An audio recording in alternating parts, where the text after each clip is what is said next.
Hello students, આજે આપણે chapter 8 માં ટોપિક નંબર 8.3.9 કન્ટિન્યુ કરશું અને પેજ નંબર 227 પર આવેલું છે. તો આજનો ટોપિક છે ચુંબકીય ગુણધર્મ. ઓલરેડી 11th શીખી જ ગયા છીએ, ફરીથી ડિટેલમાં જોઈ લઈએ. ખાસ કરીને અત્યારે આ ચેપ્ટરમાં આવ્યું છે કારણ કે ડી વિભાગના તત્વની ચર્ચા કરીએ છીએ. ડી વિભાગના તત્વ એટલે એનું નામ શું છે તો કે સંક્રાંતિ ધાતુ આયન, એટલે કે ધાત્વિક ગુણધર્મ ધરાવે છે. ડી વિભાગના જેટલા પણ મોસ્ટ ઓફ જેટલા બી સમૂહ છે એ બધા કેવા છે? ધાતુ છે. તો સૌથી ફર્સ્ટ લાક્ષણિકતા શું છે તો કે ડી વિભાગના તત્વ છે. સેકન્ડ લાક્ષણિકતા તો કે અયુગ્મિત ઇલેક્ટ્રોન ધરાવે છે. અયુગ્મિત ઇલેક્ટ્રોન એટલે કેવા? જોડીમાં કે જોડી વગરના? જોડી વગરના, બરાબર. એટલે કે એની પાસે ખાલી કક્ષકો હોય છે કે બીજા સાથે સંયોજાઈને સંકીર્ણ આયનમાં ફેરવાય, બરાબર. તો જ્યારે બી આવા ધાતુ આયન અથવા તો સંકીર્ણ ધાતુ આયનને ચુંબકીય ક્ષેત્રમાં મૂકવામાં આવે છે તો સૌથી ફર્સ્ટ પોઈન્ટ હું શું લખીશ કે સૌથી પહેલા સંક્રાંતિ ધાતુ આયનને ક્યાં મૂકવામાં આવે છે? ચુંબકીય ક્ષેત્રમાં.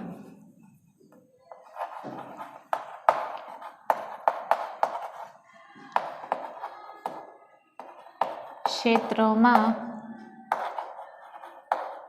મૂકવામાં આવે તો શું જોવા મળે છે તો કે પરિણામે બે પ્રકાર જોવા મળે છે. કયો ગુણધર્મ બતાવી શકે તો કે કાં તો અનુચુંબકીય તરીકે વર્તે છે અથવા તો પ્રતિચુંબકીય.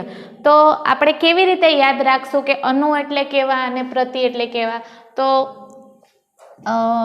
સેકન્ડ પોઈન્ટ લખું છું કે અયુગ્મિત ઇલેક્ટ્રોન ધરાવતા હોય તો એને અનુચુંબકીય કહેવાય. એટલે અ યાદ રાખીએ આપણે, બરાબર ને? અયુગ્મિત ઇલેક્ટ્રોન. અયુગ્મિત એટલે જોડી વગરના, એકલા હોય ને એવા અયુગ્મિત ઇલેક્ટ્રોન, બરાબર. અયુગ્મિત ઇલેક્ટ્રોન શું બોલી હતી હું? અયુગ્મિત ઇલેક્ટ્રોન ધરાવતા હોય તો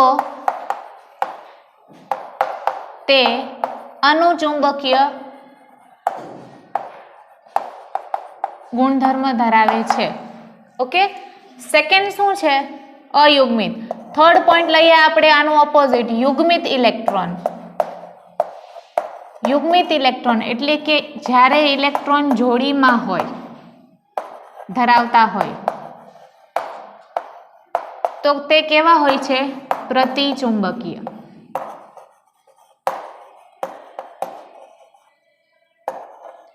ચાલો હવે અયુગ્મિત એટલે કે અનુચુંબકીય, અને જેને આપણે ઇંગ્લિશમાં શું કહેશું?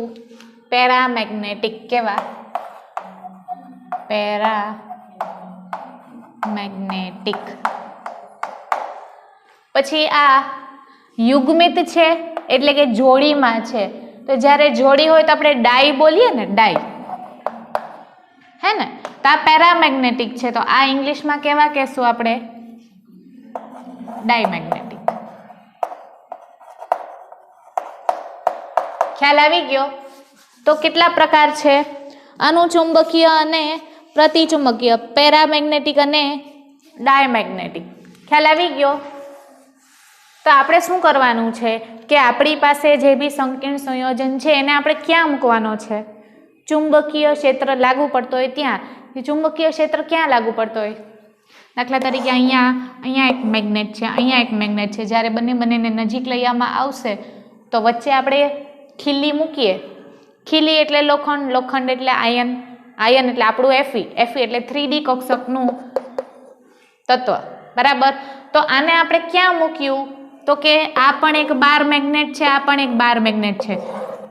તો આનું એક ચોક્કસ ચુંબકીય ક્ષેત્ર હશે જે નરી આંખે દેખાતું નથી, જોઈ ના શકીએ ને આપણે, બરાબર. તો હવે જ્યારે હું અહીંયા આયન મૂકીશ તો શું કર્યું આપણે તો કે આપણે એને ચુંબકીય ક્ષેત્રમાં મૂક્યું છે. ખ્યાલ આવ્યો? પછી જો એની પછી આયરનની ઇલેક્ટ્રોનીય રચના આપણને ખબર હોવી જોઈએ. કઈ છે તો કે આર્ગન 3d10 4s 1 છે કે 2 છે 2 છે ને કદાચ, બરાબર ને? તો ચલો જે હોય તે, તો આપણે એમાં શું જોવાનું કે આપણો જે ધાતુ આયન સંકીર્ણ સંયોજન મૂક્યું છે એની પાસે અયુગ્મિત ઇલેક્ટ્રોન છે, હા તો અનુચુંબકીય, ના તો પ્રતિચુંબકીય. એટલે આપણી પાસે બે જ ઓપ્શન છે. કયા કયા? તો કે કાં તો અનુચુંબકીય છે અથવા તો પ્રતિચુંબકીય છે.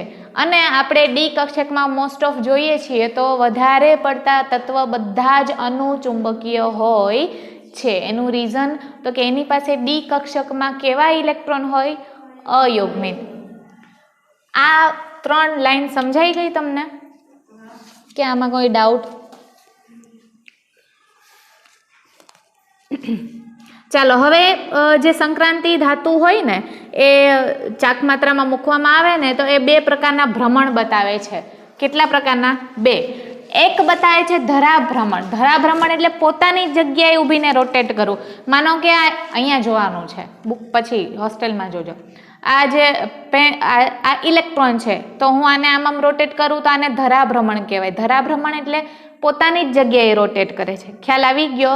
અને પછી આ ભ્રમણ કરતા કરતા આમ ફરે તો આને કયું ભ્રમણ કહેવાય? કક્ષકીય. એટલે કે કક્ષકમાં ભ્રમણ કરે છે. તો ઇલેક્ટ્રોન પૃથ્વી જેવો છે, જેમ આપણું પૃથ્વી છે ને, પોતાના અક્ષ ઉપર પણ ભ્રમણ કરે છે અને સૂર્યની ફરતે પણ કક્ષકમાં ભ્રમણ કરે છે, બરાબર? તો આ પ્રકારના બે ભ્રમણ હોય તો શું જોવા મળે આપણને? કે જ્યારે આવું હોય તો પ્રબળ આકર્ષણ અનુભવ કરે છે ઇલેક્ટ્રોન. તો એના માટે એટલા માટે એ છે ને લોહ ચુંબક પદાર્થ તરીકે પણ વર્તે છે. આ પહેલા ચેપ્ટરમાં આવ્યું હતું, સોલિડ સ્ટેટ આપણું હતું ને, 12મા ધોરણની પહેલી બુકનું પહેલું ચેપ્ટર ઘન અવસ્થા. એમાં છેલ્લો ટોપિક હતો કે લોહ ચુંબકીય પદાર્થ કયા છે, અનુચુંબકીય એટલે કેવા, પ્રતિચુંબકીય, એન્ટીફેરોમેગ્નેટિક, પછી પેરામેગ્નેટિક. 5 ઇમ્પોર્ટન્ટ છે. હા, ને આ ફરીથી રિપીટ થયું છે. તો બે પ્રકારના ભ્રમણ કરે ને કોણ? ઇલેક્ટ્રોન. કયું કયું? ધરા અને કક્ષકીય, બરાબર? તો આમાં જે ધરા જે છે પોતાની ધરી ઉપર જે ભ્રમણ કરતું હોય એ શું કરે છે તો કે પ્રબળ આકર્ષણ બળ ધરાવે છે. શું ધરાવે છે? હા, એના લીધે આપણે એને શું કહેશું? લોહ ચુંબકીય પદાર્થ. એટલે કે આને આપણે મેગ્નેટ એટલે કે ચુંબકમાં ફેરવવું હોય તો ફેરવી શકીએ છીએ. સમજાઈ ગયું? કારણ તો કે એ બે પ્રકારના ભ્રમણ ધરાવે છે. એની પાસે ખાલી કક્ષક છે જે બીજા સાથે જોડાઈ બીજાને પોતાની તરફ આકર્ષે છે. હું એમ કહું છું કે આ આપણું ડી કક્ષક છે સ્ટુડન્ટ્સ, હે ને? તો હું દાખલા તરીકે એમ કહું કે આની પાસે 4 ઇલેક્ટ્રોન છે, કહી શકું એક્ઝામ્પલ. તો આ ખાલી છે. તો આ શું કરે છે કે ડી કક્ષક કેવું થઈ ગયું? ખાલી છે, અર્ધપૂર્ણ ભરાયેલું છે. તો એ બીજાના ઇલેક્ટ્રોનને શું કહેશે? આકર્ષે છે કે આવના જગ્યા ફિલઅપ કર. ખ્યાલ આવી ગયો? કે ડી કક્ષકના સમૂહો અથવા તો તત્વ, ડી સમૂહના તત્વ શું છે તો કે ડી કક્ષક કેવી ભરાયેલી છે? અપૂર્ણ ભરાયેલી છે, જેનાથી તે બીજા તત્વને પોતાની તરફ આકર્ષે છે. ખ્યાલ આવે છે? જેના લીધે એ ખુદ કેવી રીતે વર્તી શકે છે?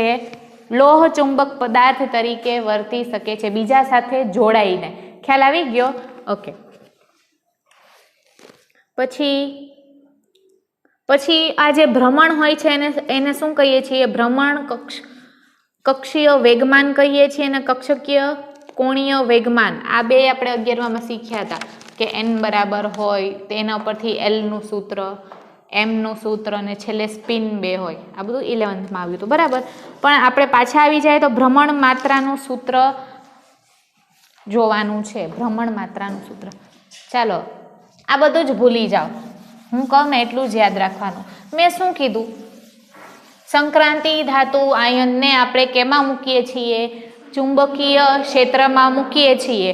જો એની પાસે એકલો ઇલેક્ટ્રોન હશે એટલે કે અયુગ્મિત ઇલેક્ટ્રોન હાજર હશે તો એ અનુચુંબકીય તરીકે વર્તે છે.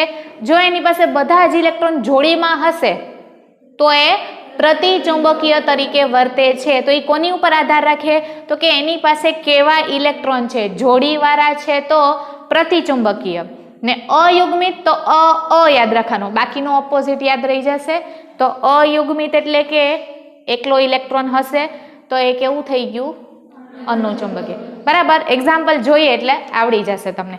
પણ એની ચુંબકીય ચાક માત્રા માપન કરવા માટેનું એક સરસ મજાનું સૂત્ર આપ્યું છે, તે જોઈએ બોર્ડ ઉપર કે સૂત્ર ચુંબકીય ચાક માત્રા શું કહેવાય? લાસ્ટ બેન્ચ શું કહેવાય? હા, નાસ્તો કર્યો? ચાલો, જેને આપણે મ્યુ કહેશું. શું કહેશું? મ્યુ. એની સંજ્ઞા હોય ને કઈ, બરાબર. તો સૂત્ર શું છે? √n × n + 2 BM. આ BM એટલે બોહર મેગ્નેટોમ, એનો એકમ છે. આપણે કે મીટર, સેન્ટીમીટર, હે ને, વજન માપ હોય તો કેજી, કિલોગ્રામ, બરાબર ને? તો એવી જ રીતે આનું એકમ શું છે? બોહર. આ 1 માર્ક્સમાં MCQ માં પૂછાઈ શકે કે ચુંબકીય ચાક માત્રાનું એકમ શું છે? તો કે BM, બોહર મેગ્નેટોન.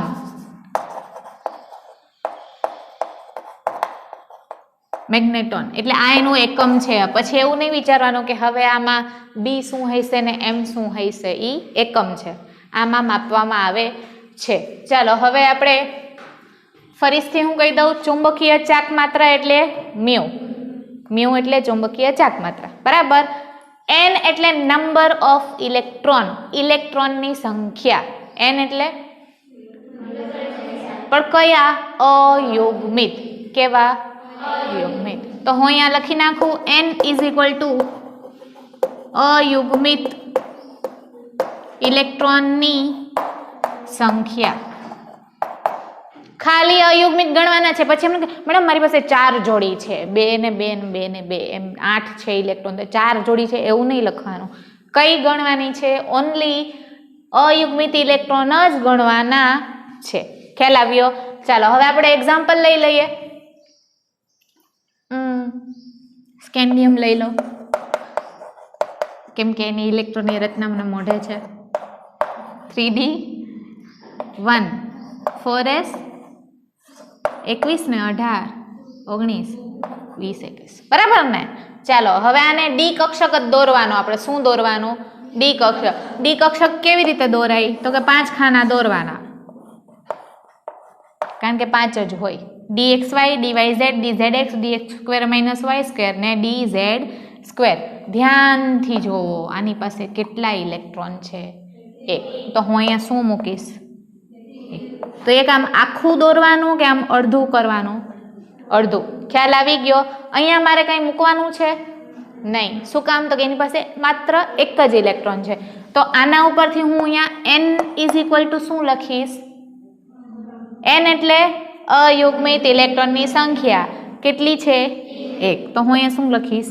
1. તો અહીંયા n = 1 આપણે સૂત્રમાં લાગુ પાડીએ હવે. ઓકે, તો અહીંયા આપણને n દેખાય. જ્યાં જ્યાં n દેખાય ને ત્યાં આંખ બંધ નહીં, ખોલીને 1 મૂકવાનું, બરાબર ને? ચાલો, 2 + 1 3, 3 × √3, બરાબર. કેલ્ક્યુલેટરમાં કરીએ તો આવશે 1.82 92.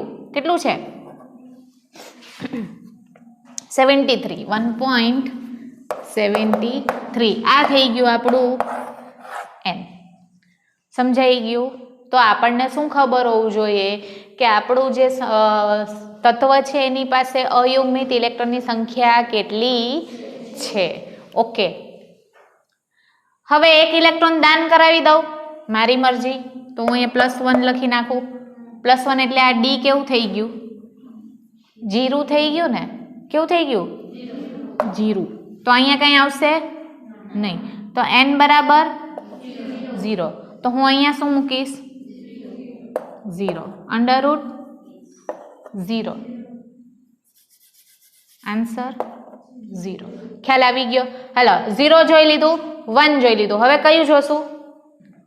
2 જોઈએ, જેમાં સ્કેન્ડિયમ સમજાઈ ગયું. જાતે કરવાનું, બધું બોર્ડમાંથી કોપી ના કરવાનું હોય. હવે સેકન્ડ વાળું એક્ઝામ્પલ જોઈએ, જેનું n બરાબર શું હશે? 2 હશે. ચાલો આર્ગનની ઇલેક્ટ્રોનની રચના લખાવો તો. નહીં, આર્ગન નહીં, ટિટેનિયમની is equal to argon 3d2 4s2. ચાલો હવે મને Ti પ્લસ 2 ની લખાવો. કેવી? પ્લસ 2 ની લખાવો. મને આવડે ને લખાવતા. એટલે કે મેં શું કર્યું છે, 2 ઇલેક્ટ્રોન દાન કરાવી દીધા. ક્યાંથી દાન કરાવીશ? 4s. તો આની ઇલેક્ટ્રોનની રચના થઈ ગઈ આર્ગન 3d2 4s 0. લખું તોય ચાલે, ના લખું તોય કરેક્ટ થાય, બરાબર ને? તો હવે અહીંયા n બરાબર શું થયું આના માટે?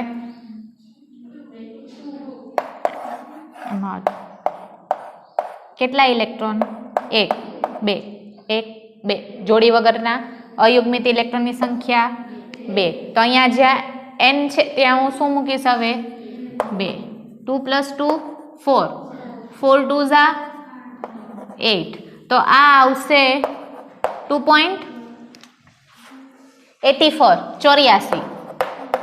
√8 લેશો એટલે શું આવશે? 2.84. ખ્યાલ આવી ગયો? હવે નેક્સ્ટ એક્ઝામ્પલ લઈએ જ્યાં n બરાબર કેટલા હશે? 3.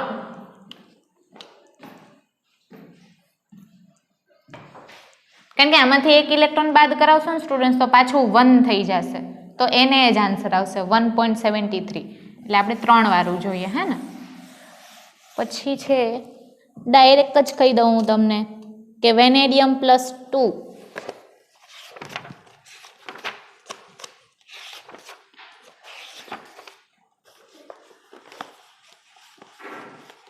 ચાલો વેનેડિયમ જોઈએ. Argon 3d3 4s2. ઓકે.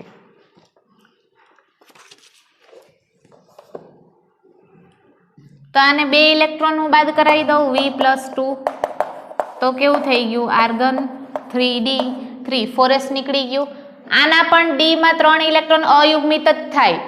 તમે ખાલી વેનેડિયમ આપ્યું હોય ને તો બી 3 જ લખવાનું. આવું ના આપ્યું હોય ને ખાલી વેનેડિયમનું પૂછ્યું હોય કે વેનેડિયમની ચુંબકીય ચાક માત્રા ગણો અને તેના ઉપરથી કહો કે તે અનુચુંબકીય છે કે પ્રતિચુંબકીય, તો આપણે વેનેડિયમની ઓરિજિનલ ઇલેક્ટ્રોનની રચના બોર્ડ ઉપર લખવાની નહીં, બોર્ડ ઉપર નહીં, પેપરમાં લખવાની.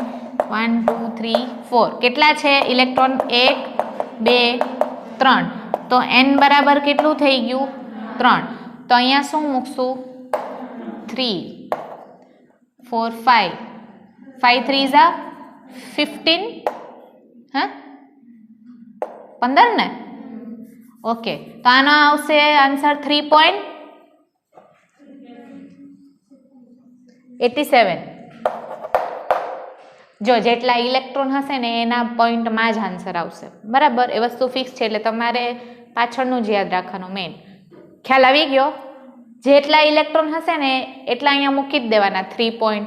અહીંયા 4 હશે તો 4 પોઈન્ટ, 5 હશે તો 5 પોઈન્ટ. ચાલો હવે 4 વાળું સ્કીપ કરું છું, સમજાઈ ગયું છે? 5 વાળું જોઈ લો એ ફટાફટ, હે ને? ઓકે. 3d4 વાળું કયું છે? ક્રોમિયમ છે. તો હું ક્રોમિયમ +2, તો હું હવે ડાયરેક્ટ લખી નાખું કે ક્રોમિયમ +2 નું 3d4 છે, હે ને? તો અહીંયા 4 ઇલેક્ટ્રોન. તો n બરાબર શું થયું? 4. તો અહીંયા મારે શું લખવાનું? 4 4 4 5 6 6 4 ઝા 24 24. તો આ કેટલું થઈ ગયું?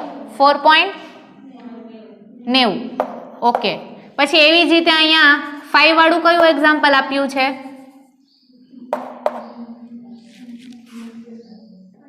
મેંગનીઝ +2 એટલે Mn આપ્યું જ ને? તો Mn+2 માં 5 આપી જ દીધો હશે ક્વેશ્ચનમાં કે આમાં આટલા અયુગ્મિત ઇલેક્ટ્રોન છે તો ચુંબકીય ચાક માત્ર ગણો. આવું 1 માર્ક્સમાં પૂછાય. તો n બરાબર 5 લખી નાખવાનું. જ્યાં 4 છે ત્યાં 5. અહીંયા શું આવશે? 5 6 7 7 5 35. તો 5.92 આવડી ગયું. તો 1 થી લઈને 5 સુધીનું ગોખી નાખવાનું કે 1. 2. 3. શું છે, બરાબર. હવે આપણે જોઈએ જ્યારે ઇલેક્ટ્રોન વધી જાય છે, D6 થાય, કેટલા થાય? તો હું અહીંયા ધ્યાનથી જોવો બોર્ડ ઉપર Mn+2 હતું તો D5 હતા. હવે હું આમાં Mn+3 કરી નાખું તો આ D કેવું થઈ જશે? 4 થઈ જશે. તો 4 પોઈન્ટ મળશે. ખ્યાલ આવે છે? તો હવે આપણે શું એક્ઝામ્પલ લઈએ? Fe+2 લઈએ, જેમાં શું છે? 3D6 છે. ચાલો 6 વાળું જોઈએ. હા, હવે Fe આયરન +2 એમાં 3D કેટલું છે? 6 છે. તો મારે ડી કક્ષક ડ્રો કરવાની. 1 2 3 4 5 ખાના થઈ ગયા. કેટલા ઇલેક્ટ્રોન છે? 6. મૂકવાનું સ્ટાર્ટ કરીએ. 1 2 3 4 5. છઠ્ઠા નંબરનો ક્યાં આવશે? અહીંયા. તો આપણે n એટલે શું કીધું તું? અયુગ્મિત ઇલેક્ટ્રોન. એટલા જ ગણવાના, જોડીવાળા ગણવાના નથી. તો અહીંયા આપણે કાઉન્ટ કરીએ તો આ જોડીવાળા છે, કાઉન્ટ થશે નહીં થાય. તો ક્યાંથી કાઉન્ટ કરવાનું? અહીંયાથી. 1 2 3 4. તો આ થઈ ગયું 4. આવડી ગયું. તો આને n બરાબર 4 મૂકશું તો શું આવશે પાછું? 4.90. ખ્યાલ આવી ગયો? રિવર્સ ચાલ્યા. હવે માનો કે D7 હોય તો અહીંયા બોર્ડ ઉપર જોઈએ. 7 હોય તો હું અહીંયા પાછું એક 7 મૂકીશ ને. 1 2 3 4 5 6 ને 7. તો આ n બરાબર કેવું થઈ ગયું? 1 2 3. D8 હશે તો n બરાબર 2. D9 હશે તો એક જ બચ્યો 1. ને D10 હશે તો છેલ્લો n બરાબર 0. તો રિવર્સ આવ્યા હે ને. આપણે 0 1 2 3 4 5 ગયા. 5 પછી 6 એ જઈ શકતા નથી. એનું રીઝન તો કે પછી જોડી ચાલુ થઈ જાય છે. શું સ્ટાર્ટ થઈ જાય? જોડીમાં. ને આપણે તો ગણતરી કોની કરવાની છે? ખાલી ને ખાલી અયુગ્મિત ઇલેક્ટ્રોનની. સ્ટુડન્ટ્સ, હવે આ D10 વાળાનો આન્સર મને આપો. આ અનુચુંબકીય છે કે પ્રતિચુંબકીય છે? પ્રતિચુંબકીય. રીઝન તો કે બધા જ ઇલેક્ટ્રોન જોડીમાં છે, અને જ્યારે બધા જ ઇલેક્ટ્રોન યુગ્મિત હોય કે જોડી ધરાવતા હોય તો તે કેવા થઈ જાય છે? પ્રતિચુંબકીય. ખ્યાલ આવી ગયો? અને જેમાં એક પણ ઇલેક્ટ્રોન જોડી વગરનો હશે તો ઈ કેવું થઈ ગયું? અનુચુંબકીય. તો તમને શું પૂછશે કે દાખલા તરીકે આપે કે કોપર આટલા અયુગ્મિત ઇલેક્ટ્રોન ધરાવે છે. અયુગ્મિત ઇલેક્ટ્રોન જોવો એટલે સમજી જવાનું કે અનુચુંબકીય છે, અને પછી સૂત્ર લખીને ગણતરી કરવાની. ખ્યાલ આવી ગયો? પણ જો D10 લખ્યું હોય ને એમ પૂછ્યું હોય કે અનુચુંબકીય છે કે પ્રતિચુંબકીય છે, કયો ગુણધર્મ ધરાવે છે, તો આપણે એમાં પ્રતિચુંબકીય લખવાનો. ખ્યાલ આવી ગયો? એટલે એકલા ઇલેક્ટ્રોન હશે તો અનુ એટલે યાદ રાખશું આપણે. ચાલો, ચુંબકીય ચાક માત્ર પૂરું થઈ ગયું. કંઈ ડાઉટ? ઓકે, કોષ્ટક જોઈએ. તમારે આમાં શું જોવાનું છે? આયન આપેલા છે. જરૂરી નથી કે એક્ઝામમાં આ જ આયન પૂછાશે. તમારે 3D કક્ષકના 10 તત્વના ઇલેક્ટ્રોનની રચના મોઢે હોવી જોઈએ. ક્યાંથી લઈને? તો કે 3D1 થી લઈને 3D10 વાળા સુધીની એ ઇલેક્ટ્રોનની રચના યાદ હશે ને. તો નીચે એક ક્વેશ્ચન આપ્યો છે, જો કોયડો 8.8 વાંચું. જો કોઈ પરમાણુનો પરમાણ્વીય ક્રમાંક 25 છે. પરમાણ્વીય ક્રમાંક 25 એટલે ઇલેક્ટ્રોન કેટલા? 25. સમજાય? ઓકે. તેવા જલીય દ્રાવણમાં દ્વિસંયોજક આયનની ચુંબકીય ચાક માત્રા ગણો. તો આપણને Z આપ્યું છે. શું આપ્યું છે? Z = 25. તો આના પરથી આપણે એની શું લખવાની? ઇલેક્ટ્રોનની રચના લખવાની કે આર્ગન 18 3D4S 18 જતા રહ્યા. કેટલા બાકી રહ્યા? 19 20 21 22 23 24 ને 25. હા, 7 બાકી રહ્યા. 7માં હું અહીંયા ફૂલ કરી દઉં. 2 મૂકી દીધા તો 7માંથી 2 જાય તો 5. તો આ D કેવું થઈ ગયું? 5. સમજાય છે? તો આ 25 રાઉન્ડ ફિગર કર્યા ને મેં, 18, 5 ને 2 ઇઝ ઇક્વલ ટુ 25 થઈ ગયા. તો આપણી ઇલેક્ટ્રોનની રચના થઈ ગઈ. હવે હું શું કરીશ? ડી કક્ષક ડ્રો કરું. આવું દોરવાનું, ભલે ટેક્સ્ટબુકમાં નથી આપ્યું પણ આવું દોરવાનું. દોર્યું ઇલેક્ટ્રોન 1 2 3 5 મુકાઈ ગયા. પછી ધ્યાનથી જોવાનું કે એકલા ઇલેક્ટ્રોન કેટલા છે? તો કે 5. તો આનો આન્સર શું આવશે? 5.92. કેવો? BM. આ BM નહીં લખો તો અડધો માર્ક્સ કટ થઈ જશે. ખ્યાલ આવી ગયો? આવડી જશે હવે.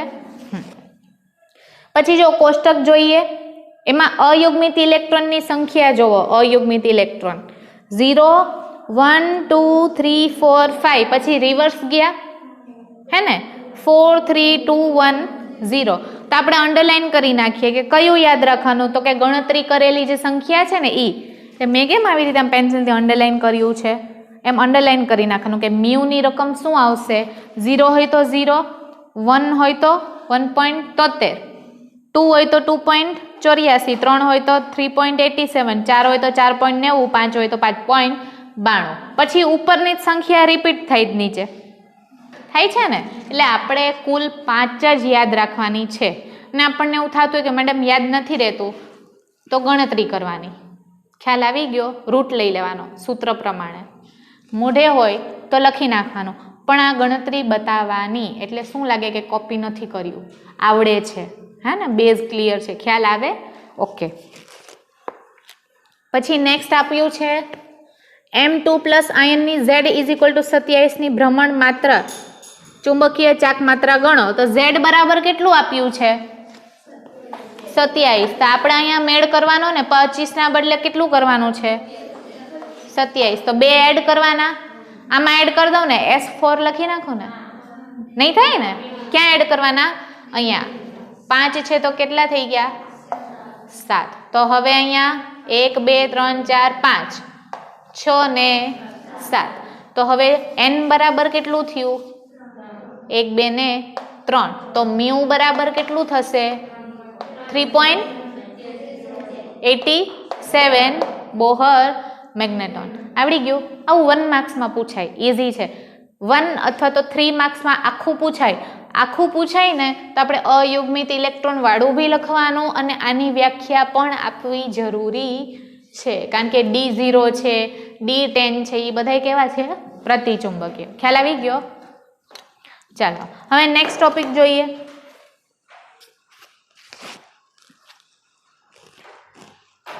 આઠ 8.3.10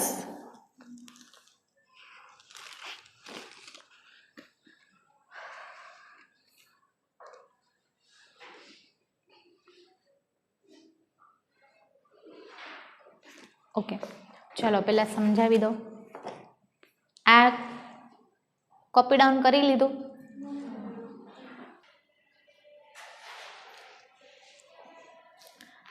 ઓકે સ્ટુડન્ટ્સ, આપણે જોઈ લીધું કે જેમ જેમ ચુંબકીય ચાક માત્રા જેમ જેમ અયુગ્મિત ઇલેક્ટ્રોનની સંખ્યા વધે છે તેમ તેમ ચુંબકીય ચાક માત્રા મ્યુની સંખ્યામાં પણ વધારો જોવા મળ્યો હતો. હવે નેક્સ્ટ ટોપિક ઉપર જઈએ. ટોપિક નંબર 8.3.10 રંગીન આયનોનું નિર્માણ. આપણે જોઈએ છીએ કે ડી કક્ષકમાં મોસ્ટ ઓફ જેટલા આયનો આપેલા છે એ રંગીન જોવા મળે છે, અને આ રંગીન પદાર્થ જો પ્રાયોગિક પરીક્ષામાં તમને આપ્યો હોય તો તમારા નસીબ કહેવાય, કારણ કે તમને ઓલરેડી ધન આયન મળી જશે. તમારે માત્ર ઋણ આયન જ શોધવાનો રહેશે. તો આના રંગ ખાસ કરીને યાદ કરી લેવાના કે રંગીન પદાર્થ આપ્યો છે તો ધન આયન તમને મળી ગયો છે એવું માનવાનું. હવે એ રંગીન શું કામ જોવા મળે છે, આપણી દ્રષ્ટિએ રંગીન શું કામ છે એ જોઈ લઈએ. તો કે સૌથી પહેલા ડી કક્ષકના જેટલા બી તત્વો છે એ શું ધરાવે છે? તો કે અયુગ્મિત ઇલેક્ટ્રોન ધરાવે છે. સંખ્યા અલગ અલગ છે, 1 હોય 2 હોય 3, પણ અયુગ્મિત ઇલેક્ટ્રોન ધરાવે છે. જેના લીધે શું થાય છે? તો કે નીચી શક્તિ ઉર્જા સ્તરમાંથી પ્રકાશનું શોષણ કરે છે. શું કરે છે? 2 સ્તર હોય, એક નીચેનું અને એક ઉપરનું. તો અહીંયા જો એક ઇલેક્ટ્રોન આવેલો છે તો એ ઉર્જાનું શું કરે છે? શોષણ કરે છે, અને તે કૂદકો મારીને ઊંચી ઉર્જા શક્તિ સ્તર ઉપર ઠેકડો મારીને જતો રહે છે. પરંતુ સ્ટુડન્ટ્સ એ ત્યાં લાંબો સમય સુધી ટકી શકતો નથી, અને પરિણામે એ ઇલેક્ટ્રોન ત્યાંથી શું કરે છે? પાછો પરત ફરે છે અને જ્યારે એ નીચે આવે છે તેણે જે ઉર્જા શોષી હતી ને એ ઉર્જા એ પ્રકાશનું એ શું કરે છે? ઉત્સર્જન કરે છે. તો અહીંયા આપણે જોઈ શકીએ કે એ શું કરે છે? પ્રકાશનું ઉત્સર્જન કરે છે. અને આ જે ઉત્સર્જન કરે છે પ્રકાશ, બરાબર, નીચલી કક્ષામાં આ ઉત્સર્જન કરેલો પ્રકાશ આપણી આંખની અંદર જાય છે અને બાકી બધા, અને એટલા માટે આપણને રંગીન પદાર્થ દેખાય છે, ખ્યાલ આવે છે, અને બાકીના બધા જે પ્રકાશ છે એ શોષાઈ જાય છે. તો આપણને કયો રંગ જોવા મળે છે? માત્ર ને માત્ર ઉત્સર્જિત પ્રકાશ જ જોવા મળે છે. હું તમને એક્ઝામ્પલ આપું કે હું નિકલનું ઉદાહરણ લઉં, NiH2O6. તો જ્યારે NiH2O6 પાણી સાથે જલીય દ્રાવણ બનાવીએ છીએ તો શું થાય છે કે આ જે નિકલ જે હોય છે ને એ આપણને લીલા રંગનું દેખાય છે. કેવા? લીલા. તો એનો મતલબ કે આ લીલા પ્રકાશનું ઉત્સર્જન થયું છે જે આપણી આંખમાં ગયું છે. બાકી બધા જ રંગનું શું થયું છે? શોષણ થઈ ગયું છે. બાકી બધા જ રંગ કેવા થઈ ગયા છે? શોષાઈ ગયા. અને ઉત્સર્જન માત્ર ને માત્ર લીલા કલરનું, લીલા રંગનું જ દેખાય છે. એટલા માટે આપણે જ્યારે નિકલ સામું જોઈએ છે તો નિકલ કેવો દેખાય છે? આપણને ગ્રીન કલરનો દેખાય છે. ખ્યાલ આવે? એવી જ રીતે આ બધા જ પદાર્થ રંગીન હોય છે. એટલે કે આના સિવાય બધા જ રંગ કેવા છે? શોષાઈ ગયા છે અને માત્ર આ જ રંગનું ઉત્સર્જન થાય છે. ખ્યાલ આવ્યો તમને કે નહીં? આને ડી સંક્રાંતિ કહેવાય. ઘણીવાર ડી સંક્રાંતિ સમજાવો એવું પણ પૂછાય છે. બરાબર, ઇમ્પોર્ટન્ટ ટોપિક છે. ફરીથી એકવાર રિપીટ કરું છું કે ડી વિભાગના તત્વો અયુગ્મિત ઇલેક્ટ્રોન ધરાવે છે અને આ ઇલેક્ટ્રોન નીચલી કક્ષામાંથી ઉર્જા પ્રાપ્ત કરીને ઉપરની કક્ષા પર ઠેકડો મારીને અથવા તો કૂદીને જાય છે, પરંતુ તે ત્યાં લાંબો સમય સુધી ટકી શકતા નથી અને પરિણામે પાછા નીચે આવે છે. પણ જ્યારે ઉપર જવા માટે એ લોકોએ ઉર્જા શોષણ કર્યું હોય ને એનું શું કરે છે? એ જ ઉર્જાનું ઉત્સર્જન કરે છે અને આ ઉત્સર્જિત થયેલો પ્રકાશ આપણી આંખમાં પ્રવેશે અને પરિણામે આપણને એ જ રંગનો પદાર્થ દેખાય છે અને અન્ય રંગ કેવા થઈ જાય છે? શોષાઈ જાય. ફોર એક્ઝામ્પલ, આપણે આ બોર્ડ ગ્રીન કલરનું જોઈએ છીએ ને, બરાબર ને, ડાર્ક ગ્રીન કલરનો, તો બાકી બધા રંગ કેવા થઈ ગયા? શોષાઈ ગયા છે અને આ ખાલી ગ્રીન રંગ ઉત્સર્જિત થઈને આપણા પ્રકાશ આપણી આંખમાં જાય છે અને આપણો જે પડદો હોય ને એની ઉપર એક ઉલટું ચિત્ર ઉત્પન્ન થાય છે. ખ્યાલ આવી ગયો? એ આપણે સ્ટ્રક્ચર ઓફ આઈ 10માં આવ્યું હતું, ડિટેલમાં આંખનું સ્ટ્રક્ચર સમજ્યા હોઈએ તો, કે ઊંધું જાળવાનું હોય ને આપણને ચત્તું દેખાતું હોય. બરાબર, ઓકે. હવે આવી જઈએ આપણા પદાર્થ ઉપર. તો રંગ ખાસ યાદ રાખવાના છે. દાખલા તરીકે તમને નિકલ આપેલો હોય અથવા તો જલીય દ્રાવણ આપ્યું હોય અથવા તો ઘન પદાર્થ આપ્યો હોય, તે રંગીન દેખાતો હશે તો ગ્રીન કલર હોય તો આપણને મોઢે હોવું જ જોઈએ કે આ નિકલ છે. ખ્યાલ આવ્યો? એવી જ રીતે ટિટેનિયમ, વેનેડિયમ, ક્રોમિયમ વાળું આપીએ છીએ, મેંગનીઝ આપીએ છીએ, MnO4 આપીએ છીએ, મેંગનીઝ ડાયોક્સાઇડ. તો એમાં શું ખબર પડી જાય કે જાંબલી અથવા તો ગુલાબી નહીં, Mn કદાચ 3+ હશે તો જાંબલી, બરાબર, પણ આપણે આ આપીએ છીએ Mn2+, બરાબર. આ Mn આપેલો હોય તો કયો રંગ? ગુલાબી. પણ ગુલાબી કેટલો આછો હશે ખબર? એકદમ લાઇટ પિંક હશે. એટલે તમારે એને કોઈ સફેદ પદાર્થ સાથે સરખાવવાનો કે હા આની સરખામણીમાં ગુલાબી જાય આપે છે, એટલો આછો હોય, બરાબર. પણ ક્લિયરલી ખબર પડી જશે કે આ ગુલાબી રંગનો છે. તો તમારે ઘન પદાર્થ મળી જશે અને આ પ્રાયોગિક પ્રેક્ટિકલમાં ઉમેરાયેલું છે. 18 માર્ક્સનો પ્રેક્ટિકલ છે. તમારે ધનાયન શોધવાનો છે અને ઋણાયન. ને ક્વેશ્ચન શું હશે? આપેલા અકાર્બનિક પદાર્થમાંથી ધન આયન અને ઋણાયન શોધી બતાવો. બરાબર, 18 માર્ક્સનું પ્રેક્ટિકલ છે. હા, એટલે આ રંગ મોઢે કરી લેવાના.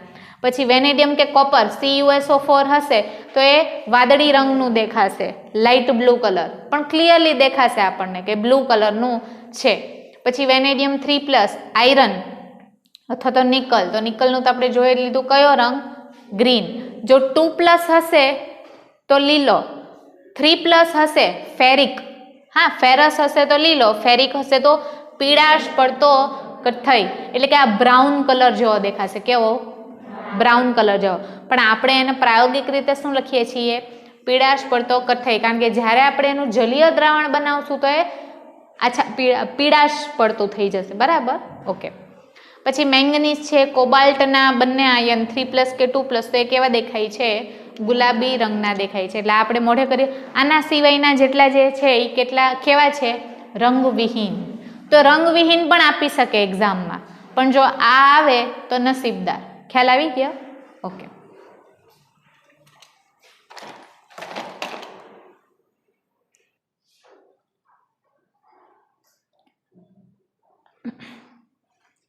ઓકે, તો નેક્સ્ટ ટોપિક આપણું 8.3.11 છે સંકીર્ણ સંયોજન. તો સૌથી પહેલા સંકીર્ણ સંયોજન તો આખું એક ચેપ્ટર જ છે, સવર્ગ સંયોજન કરીને આઈ ગેસ 9મું ચેપ્ટર છે. બાકી છે ને કરવાનું, પણ થોડીક હિન્ટ આપી દઈએ. અહીંયા આપ્યું જ છે ટોપિક. તો સંકીર્ણ સંયોજન એટલે શું? તો કે આપણા જે ડી વિભાગના તત્વ છે એ કેવા છે? તો કે ધન છે, ધનાયન છે. બરાબર? તો એ જ્યારે કોઈ પણ ઋણ આયન અથવા તો તટસ્થ પરમાણુ સાથે જોડાય છે તો બંને વચ્ચે એક બંધ બને છે. એ બંધ કયો છે? તો કે સવર્ગ સહસંયોજક બંધ દ્વારા જોડાય છે અને સંકીર્ણ સંયોજન આપે છે. સંકીર્ણ નથી હોતું. હું ખાલી એમ લખું કે Ni, તો આ સંકીર્ણ નથી. આ મારું ધાતુ આયન છે. શું છે? ધાતુ આયન છે ને, જેને હું એમ કહી શકું, એમ ફોર મેટલ. બરાબર? પણ જ્યારે મારું આ ધાતુ આયન કોની સાથે જોડાય છે? તો કે ઋણ આયન અથવા તો તટસ્થ પરમાણુ, જેને આપણે નામ આપ્યું છે લિગેન્ડ. શું નામ આપ્યું છે? લિગેન્ડ. અને એની સંજ્ઞા કેપિટલ L. ખ્યાલ આવી ગયો? બરાબર? એની સાથે જોડાય છે. તો હું આ એક્ઝામ્પલ લખું છું NiH2O6. તો આ મારું મેટલ છે ને આ મારા લિગેન્ડ છે. ખ્યાલ આવી ગયો? તો H2O ના અણુ કેટલા છે? 6 છે. તો હું H2O લખી નાખું. ઓક્ટાહેડ્રલ સ્ટ્રક્ચર આવશે. ઓક્ટાહેડ્રલ એટલે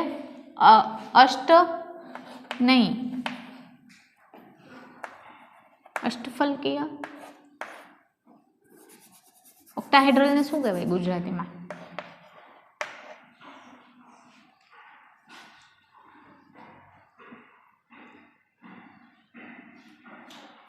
ચલો કહેવાતું હશે કંઈક, હું તો ભૂલી ગઈ.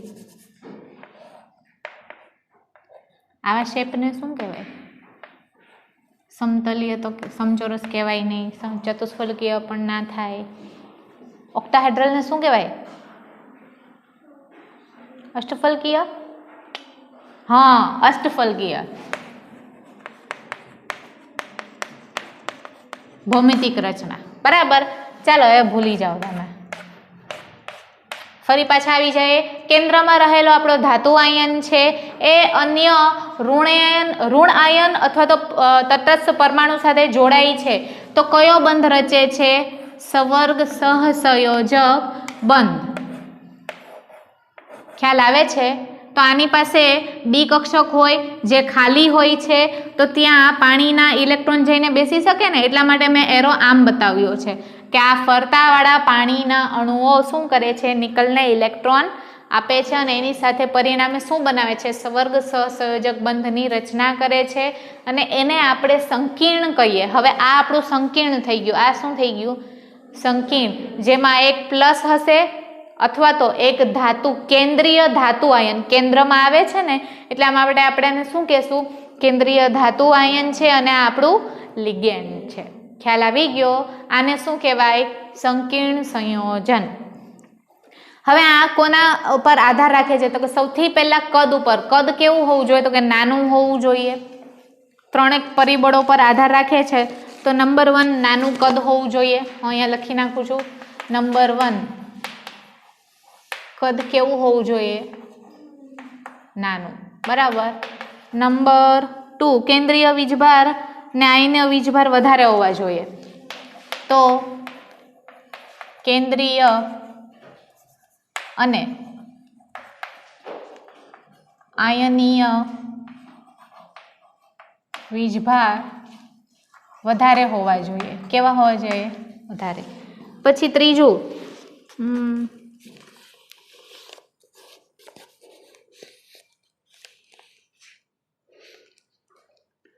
ડી કક્ષકોની પ્રાપ્યતા એવું આપેલું છે ટેક્સ્ટ બુકમાં, પણ શું થાય તો કે સંકીર્ણ ધાતુ આયનની ખાલી ડી કક્ષકમાં એલ માંથી એટલે કે લિગેન્ડમાંથી શું આવે છે?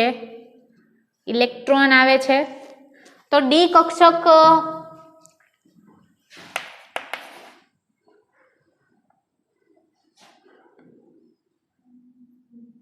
કેવી હોવી જોઈએ? અર્ધપૂર્ણ કે અપૂર્ણ? અર્ધપૂર્ણ? અપૂર્ણ. અપૂર્ણ ભરાયેલી ડી કક્ષક હોવી જોઈએ તો જ આવશે ને ત્યાંના ઇલેક્ટ્રોન. સંકીર્ણ કોની સાથે બને છે તો કે ડી વિભાગના ધાતુ આયન સાથે જ સંકીર્ણ સંયોજન થાય છે. કેમ એસ અથવા તો પી વિભાગના તત્વો સાથે નથી થતું? તો કે એ લોકો પાસે ડી કક્ષક નથી, પહેલું. સેકન્ડ વસ્તુ, ડી કક્ષક ના હોવાથી એમની પાસે ખાલી જ સ્લોટ નથી કે જ્યાં બીજાના ઇલેક્ટ્રોન આવીને જગ્યા પ્રાપ્ત કરી શકે. ખ્યાલ આવી ગયો? તો પહેલું તો કે નાના કદ હોવા જોઈએ બંનેના સામસામે, તો ભૌમિતિક રચના બની શકે. બરાબર. સેકન્ડ પોઈન્ટ, કેન્દ્રીય અને આયનીય વીજભાર કેવા હોવા જોઈએ તો કે વધારે હોવા જોઈએ, કારણ કે આપણું સ્કેન્ડિયમ જ ક્યાંથી ચાલુ થાય? 21 થી ચાલુ થાય છે, તો વીજભાર કેવો થઈ ગયો? વધારે થઈ ગયો ને. ખ્યાલ આવ્યો? અને થર્ડ પોઈન્ટ, અપૂર્ણ ભરાયેલી ડી કક્ષક હોવી જોઈએ. જો આ પરિબળ નહીં હોય તો સંકીર્ણ બનવાનું નથી. સંકીર્ણ એટલે શું તો કે કેન્દ્રમાં ધાતુ આયન હોય, નિકલ હોઈ શકે, ક્રોમિયમ હોઈ શકે, કોપર હોઈ શકે, કેટલા બધા હોઈ શકે ને. બરાબર. તો કેન્દ્રમાં શું હોઈ શકે? ધાતુ આયન, જેને આપણે એમ કહીએ છીએ, અને એના ફરતે શું હોવાનું છે? લિગેન્ડ, જેને આપણે એલ કહીએ છીએ. શું કહીએ છીએ? એલ. ખ્યાલ આવી ગયો? લિગેન્ડ એટલે શું તો કે ઋણ આયન અથવા તો તટસ્થ પરમાણુ, પણ જે ધાતુ નહીં હોય. હવે અહીંયા હું નિકલ લખું છું તો અહીંયા ક્રોમિયમ લખી શકીશ સીઆર? નહીં. તો કે એ બંને વચ્ચે સંકીર્ણ બનવાનું નથી. રીઝન તો કે ક્રોમિયમને ઇલેક્ટ્રોન આપવાનું નથી. બરાબર ને. અને સાથે સાથે એ લિગેન્ડ નથી, ઋણ નથી, કેવું હશે? પ્લસ. તમે એમાંથી ઇલેક્ટ્રોન દાન કરાવો તો એ પ્લસ પ્લસ પ્લસ બનતું જાય જ ને. બરાબર ને. ઓકે, સમજાઈ ગયું સંકીર્ણ સંયોજન એટલે શું? વ્યાખ્યા ફરીથી રિપીટ કરીએ. સંકીર્ણ ધાતુ આયન જ્યારે એક અથવા તો વધારે, અહીંયા મેં વધારે લીધા છે, એક અથવા તો વધારે ઋણ આયન અથવા તો તટસ્થ પરમાણુ સાથે એટલે કે લિગેન્ડ સાથે સવર્ગ સહસંયોજક બંધ દ્વારા જોડાય છે અને શું પ્રાપ્ત થાય? સંકીર્ણ સંયોજન. એમાં કેન્દ્રમાં રહેલો ધાતુ આયન હશે અને એની ફરતે બાજુ કોણ ગોઠવાયેલું હશે? લિગેન્ડ. ખ્યાલ આવી ગયો? તો આને કહેવાય સંકીર્ણ સંયોજન. પછી આ કોના ઉપર આધાર રાખે છે પરિબળો? તો કે કદ નાનું હોવું જોઈએ, કેન્દ્રીય અને આયનીય વીજભાર વધારે હોવો જોઈએ, અને ખાલી અથવા તો અપૂર્ણ ભરાયેલી ડી કક્ષક હોવી જોઈએ. આ ડિટેલમાં આખું ચેપ્ટર જોવાના જ છીએ. આ એમ પ્રસ્તાવના સમજી લ્યો. બરાબર. ઓકે, તો આ જોઈ લઈએ. કે તો આ લેક્ચર અહીંયા પૂરો કરીએ. Thank you.